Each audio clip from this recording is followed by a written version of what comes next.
Eu sou a professora Jenny e nesse vídeo a gente vai continuar comentando sobre as formas de caracterizar na língua. Será que só o adjetivo serve para isso?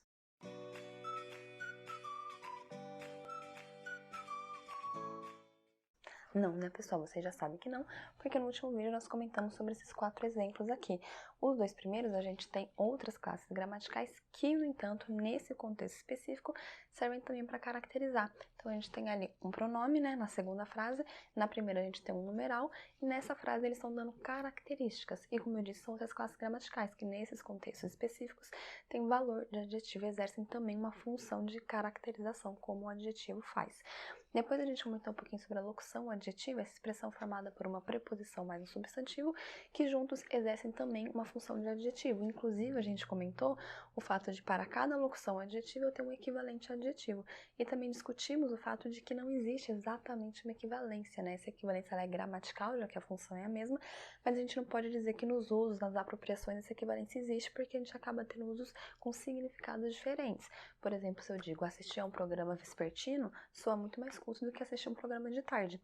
Por exemplo, os médicos, né, ou outras áreas específicas, eles usam termos técnicos, como você tem um problema cardíaco, em vez de você ter um problema de coração, e eu espero que você não tenha nenhum problema. E nas áreas como geografia, disciplinas escolares mesmo, a gente tem esse terceiro exemplo nosso, né, em vez de águas de chuva, como está aqui, eles falam como águas pluviais, águas fluviais, águas marítimas, em vez de águas de rios e de mares, né, tem essa alternância. E no vídeo de hoje vamos comentar especificamente sobre o nosso último exemplo. Mais um exemplo em que nós não temos um adjetivo, porém temos uma caracterização. Já tive um aluno que dormia na aula. Então veja, o aluno que dormia é uma característica, esse que dormia é uma característica do adjetivo, aliás, desculpa, uma característica do aluno, do substantivo. Então veja, eu tenho uma frase que dá uma característica, mas eu não tenho um adjetivo. O que está caracterizando ali? É o verbo, olha que engraçado, né? Não só o verbo, mas a oração, né? O que é a oração? Cada verbo da frase e o seu conjuntinho, aquilo que se refere a ele, forma uma oração. Então aqui no caso eu tenho o verbo dormir, e esse que se refere a ele. Então, que dormia é uma oração, porque tem esse verbo aí, esse pronome que se refere a ele, e a gente tem essa oração exercendo uma função adjetiva, exercendo uma caracterização. Eu não estou falando do aluno que chegava mais cedo, do aluno que estudava muito, eu estou falando especificamente, eu estou me referindo àquele aluno que dormia. É uma característica dele. E, de novo, eu não tenho um adjetivo, eu tenho uma oração. Aí você precisa lembrar o que é uma frase, né? Essa aula não é sobre isso, então calma que a gente vai ter outros vídeos para falar disso, eu só vou relembrar o que é necessário para a gente discutir o assunto de hoje. A frase de modo bem simples, tá bom? Bem simples mesmo, começa com a letra maiúscula e termina com a pontuação e transmite uma ideia, né? Então, parabéns é uma frase, não tem verbo. Então, a frase não precisa ter verbo. Mas ela pode ter verbo, ela pode ter ela pode ter várias. Então, se ela tiver um verbo, ela tem uma oração. Se ela tiver vários verbos, ela tem várias orações. Nessa nossa frase, a gente tem 2 verbos, portanto, a gente tem 2 orações, né? Porque cada verbo é uma oração. Então, tem verbo ter, no já tive, e tem verbo dormir, no que dormia. Então, eu tenho 2 orações. Sempre que numa frase eu tiver mais de uma oração, eu preciso estabelecer, não é que eu preciso, mas na verdade acontece que tem uma relação estabelecida entre essas orações. E uma das relações possíveis é a relação de subordinação. Gente, o que é subordinação? O que é um subordinado, né? Se você tem um subordinado, se você é um subordinado. É um funcionário, alguém que trabalha para outra pessoa, alguém que exerce uma função ali em relação a outra pessoa. Então, quando eu tenho uma oração subordinada a outra oração, quer dizer que eu tenho uma oração que desempenha uma função na outra, que exerce um papel na outra. E um desses papéis que a oração pode exercer na outra oração é justamente o papel de adjetivo. Aí que vem o nome oração subordinada adjetiva. Então, eu tenho uma oração subordinada adjetiva porque eu tenho uma oração que na outra oração exerce uma função que normalmente é exercida por adjetivo, inclusive eu posso substituir. Já tive um aluno dorminhoco, tudo bem? Então é só isso. Aí você fala assim, nossa, vai ser só isso, é tão simples. Por que que na língua tem a tal da oração subordinada que é tão chata, tantas classificações, são inúmeras, né? Oração subordinada adverbial, oração subordinada substantiva, um monte. Nossa, esse vídeo aí a gente vai ficar o resto da vida gravando, porque de fato tem uma lista imensa de classificações e de nomenclaturas. E por que? Se eu posso substituir por um adjetivo, por exemplo, por que inventar esse negócio de oração? Não poderia simplesmente ignorar? Não poderia, pessoal, porque, de novo, na verdade não tem uma equivalência 100%, a equivalência é apenas gramatical. Então, quando eu digo já tive aluno que dormia, eu disse pra vocês, eu poderia dizer já tive aluno que dormiu. Mentira, na verdade eu não poderia dizer. Gramaticalmente eu poderia. Mas na vida, um aluno que dormia não necessariamente é um aluno dorminhoco. O que é uma pessoa dorminhoca? É uma pessoa que dorme muito.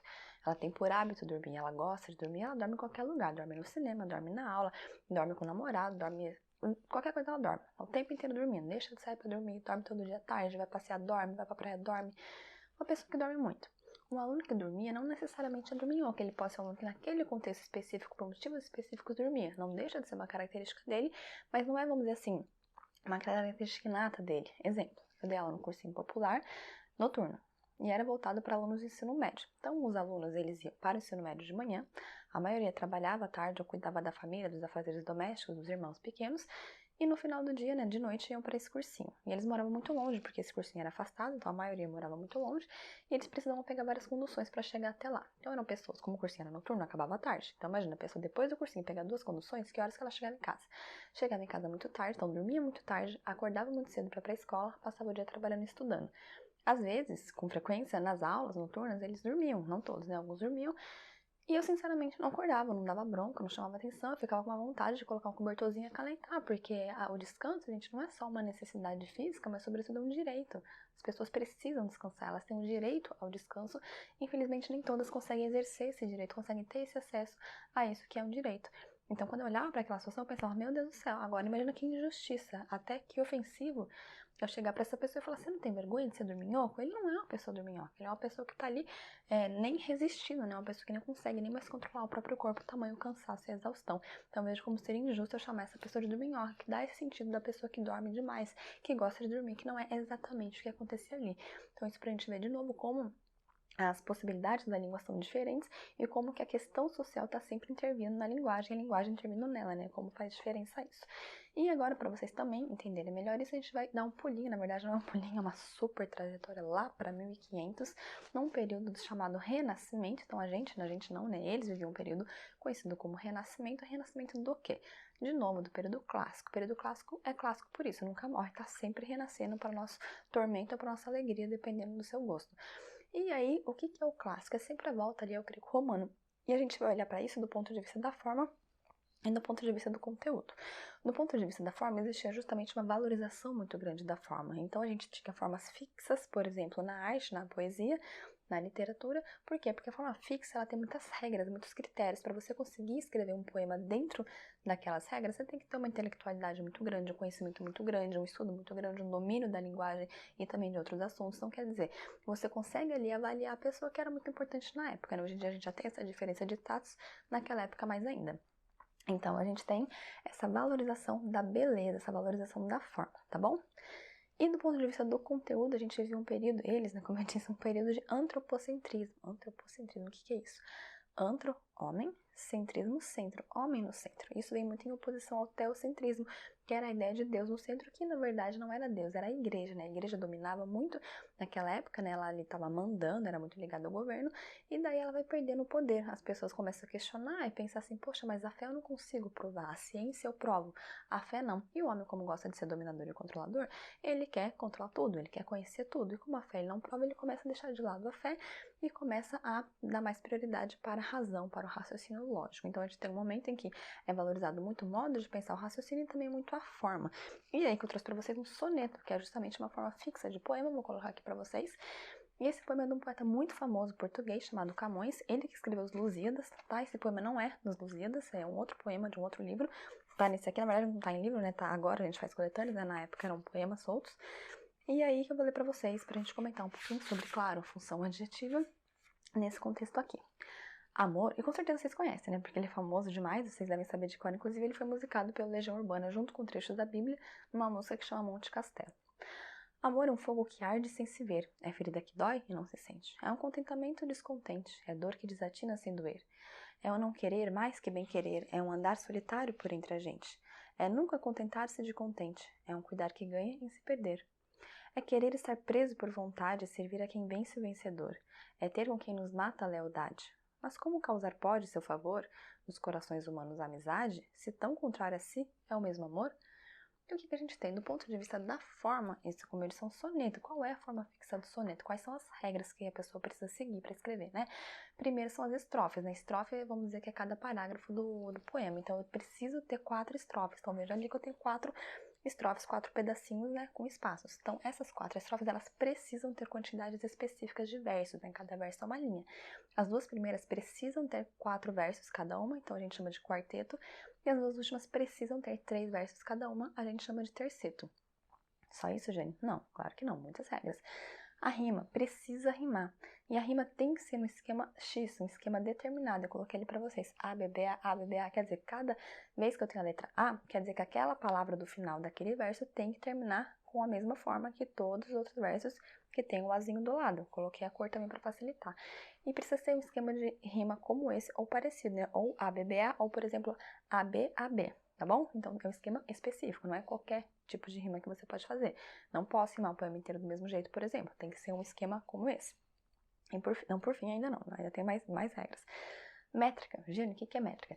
Todo verso, cada um desses versos, que são vários, precisam ter a mesma quantidade de sílaba poética. Sílaba poética é diferente da gramatical. A sílaba gramatical é separada por regras gramaticais, né? E a poética é separada de acordo com a pronúncia, com a fala. Por quê, Jane? Porque poemas são feitos assim como a música para declamar, para serem falados. Então, se eu separo gramaticalmente, eu não vou conseguir ter a mesma quantidade de sílabas na pronúncia. Por exemplo, aqui, que arde, eu não gramaticalmente eu separo que, ar, de. Mas eu não pronuncio assim, que arde. Eu pronuncio que arde. Então, que arde. Então, esse que a, o que mais o ar, é um som só que eu pronuncio. Então, é apenas uma sílaba. E para que eu tenha ritmo, eu preciso considerar isso. Então, a sílaba métrica considera a pronúncia, considera a sonoridade. E eu tenho também, e daí cada verso tem que ter a mesma quantidade, no caso esse poema tem que ter 10, tá? Então a gente chama de decassílabo, cada verso tem 10 sílabas poéticas, muito nome, né? Pra você ver a dificuldade. Por fim, eu tenho a cesura. O que é a cesura? É a marcação da tônica, que é o que dá muito o ritmo também. Então, cada verso tem que ter a sílaba tônica do verso inteiro, né? A sílaba mais forte do verso tem que estar exatamente na sexta sílaba poética. Então, por exemplo, o amor é fogo que arde sem se ver, ferida que dói e não se sente, contentamento, descontente, dor que desatina sem doer. Então, veja a marcação do ritmo, por isso que você lê o poema. E é gostoso ler, por isso que ele é tão legal de declamar. É muito difícil, né? E ele precisava seguir todas essas regras, mas não se esqueçam do conteúdo, era um momento de raciocínio lógico, de razão, então ele precisava também desenvolver um raciocínio nesse poema. E aqui ele justamente decide falar sobre o amor. Fala, mas já é sentimento, não é raciocínio. Mas veja que ele tenta definir. O tempo inteiro que ele tenta é definir o que é o amor. É o homem tentando controlar ali, ele não consegue, ele é falho. Inclusive, depois a gente tem outros movimentos literários que vão justamente falar sobre como o homem, na verdade, não consegue ser o dono de tudo, como ele é falho, né? Como ele não consegue sempre dominar.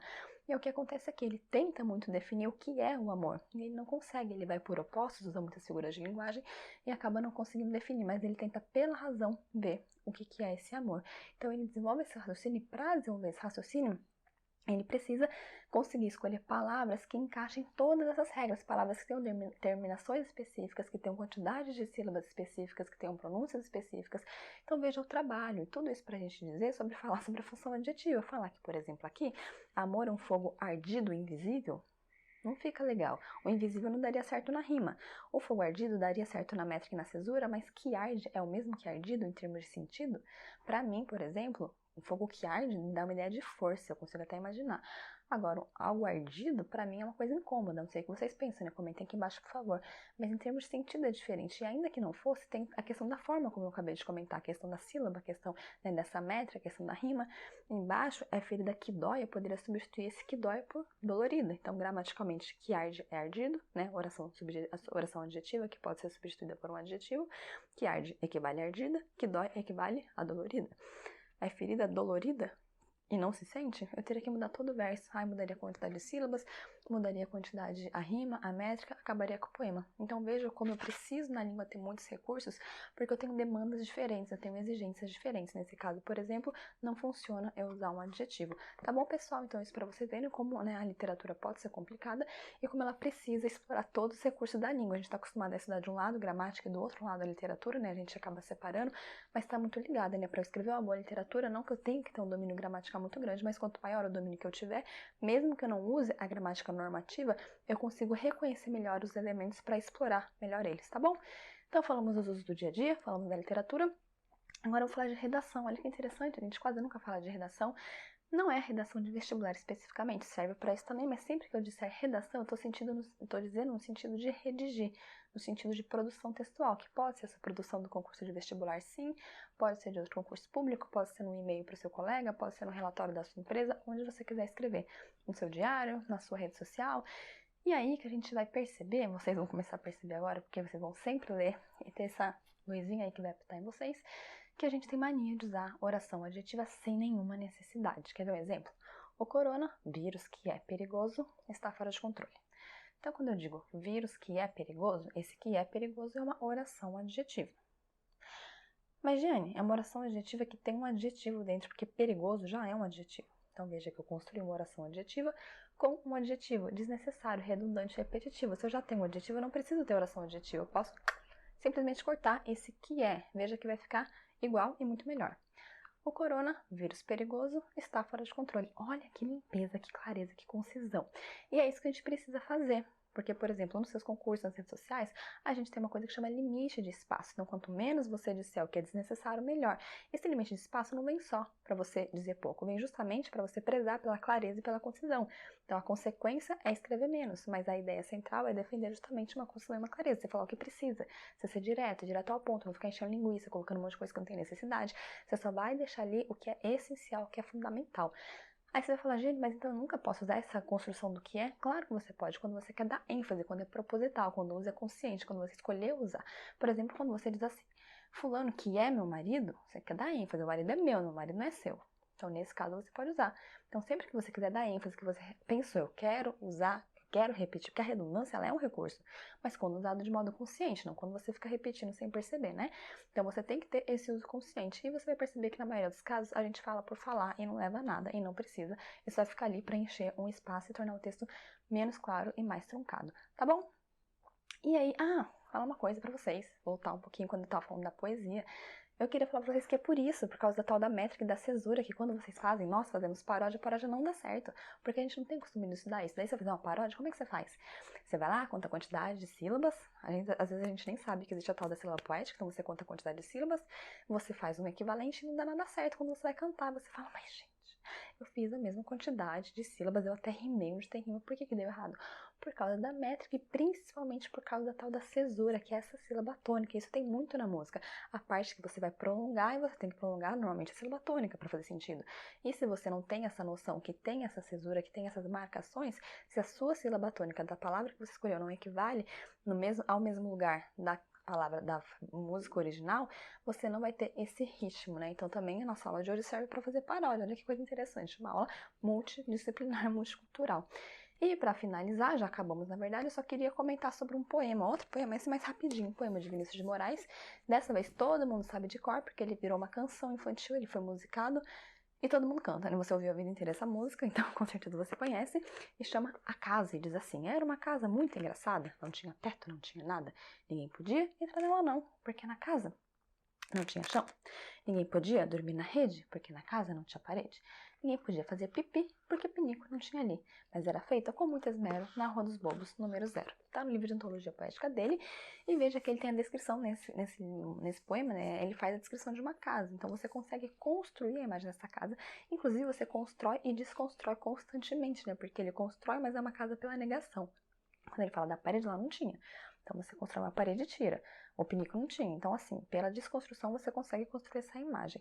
E onde estão os adjetivos da descrição? A gente tem aqui a caseira engraçada na Rua dos Bobos. Como Bobos é o nome da rua, a gente vai desconsiderar. Então, a caseira engraçada, você só tem esse adjetivo. Mas, no entanto, você tem uma descrição. Aí você pensa, mas eu tenho uma descrição, uma caracterização sem adjetivo? Exatamente. O que a gente tem nesse caso? Tem muito o verbo ter. Que o verbo ter é um verbo que quase por essência dá essa ideia também de caracterização. Uma das funções dele, um dos sentidos, dos significados dele é essa. É esse, né? Então, quando eu digo a pessoa tem intelectualidade, tem conhecimento, tem simpatia, tem beleza, eu estou dando características por meio da posse, mas é também uma forma de caracterizar. Então, isso é para a gente ver mais um recurso da língua para caracterizar. E por que é importante a gente falar sobre todos esses recursos?